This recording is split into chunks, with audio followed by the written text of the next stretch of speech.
Welcome back, caterpillars, and I want to share with you my first experience in using the good herb. And it's when I was 15 years old. So 40 years later, here I am. And I can remember the day like if it was yesterday. It was a girl, and it always starts with, there was a girl. And she was an older girl, and she was in my Spanish class. And I sat in this Spanish class, barely able to speak English, let alone trying to learn a different language. And it was all on the chalkboard, which visually I couldn't see, even though I sat in the front. So I was completely lost. And this girl, who was at that time they called them stoner chicks or rock chicks. I don't know what they're called today in school. But anyways, she looked at me and she would help me with some of my Spanish and try to get me just through the class. And the one day she goes, "You need to get high." And I was like, "What? What do you mean?" She goes, "I need to get you high. Have you ever had cannabis?"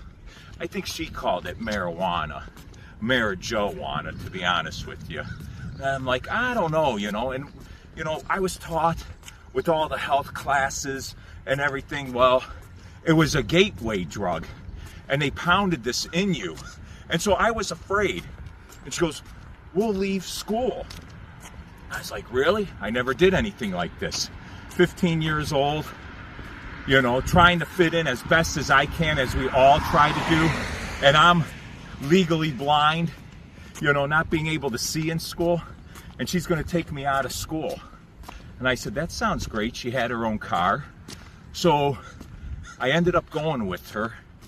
And we ended up picking a location because she knew how much sound was to me, how important. And it was in a beautiful park. And there was a creek that was rolling and I could hear it. And it was around springtime because the weather was getting better and we waited for a nice day. And I can remember sitting on the top of a picnic table and she took out this pipe and she lit the pipe and it swirled around her. There was like a purple aura around her. And she goes, "Are you ready to try?" And I said, "I guess." And I was very hesitant, but I've known this girl since the beginning of the school year, and she seemed to be all right. So I'm like, well, how bad can it be? So when I took my first hit, my cheeks ballooned up as I filled up my mouth with smoke and didn't inhale it down. And she goes, "What are you doing?" And I says, I don't know. And she goes, "Take a deep breath out." So I exhaled out. And then she goes, "Breathe in when you put the pipe in your mouth." So I did. And then I started coughing and I couldn't stop coughing. And she was laughing hysterically. And she goes, "There you go." And I says, "Oh, okay." And I felt really nothing yet, just like maybe a calmness and still my mind going, wow, should I be doing this? Am I going to start doing cocaine and heroin and everything that comes with this drug? And so she goes, did you feel that? I said, "I'm not sure." So then, just as Eve held the apple, she goes, "Here, give me the pipe." And then she took a hit and she goes, "Open your mouth." And I opened my mouth and she blew the smoke from her mouth into my mouth. And I could feel like a lizard tongue touch mine. And I wasn't too sure what was going on. And again, she went back and laughed. "Now do you feel it?" I go, "Yeah, I feel it." And there was a calmness about me. And I said, wow, it's not as bad as I thought it would be. And everything started enhancing my hearing. I could hear the fish now in the creek, and the frogs jumping into the brook, and the trees dancing more, and everything was like more intensified.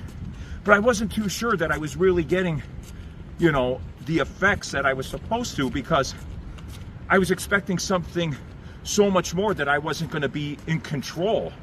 But everything they told me was a lie. I was in complete control, and things just felt better to me.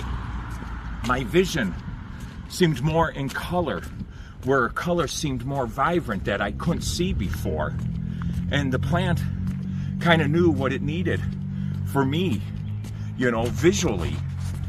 And I started going, wow, I'm kind of hungry. And we passed an ice cream place, and she goes, this is the best ice cream you'll ever have. And I'm like, really? I just, you know, and I ended up getting whatever it was, and I took little bites of it, and it tasted like it was the most beautiful thing I've ever tasted. And it was just basically like a blizzard of some sort. Wasn't nothing special, but the intensity of what the cannabis brought to me was just so magnificent. As time went on, 40 years later, I was with the plant in my life, in and out. But I've never experienced any kind of, never did cocaine, never did heroin, never did mushrooms, never did the DMT.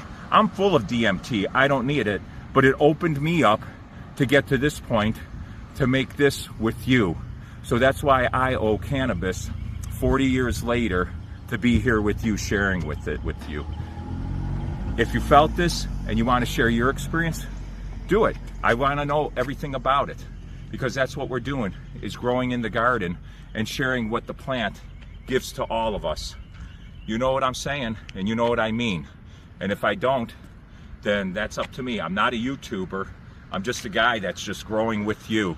Love you. Bye.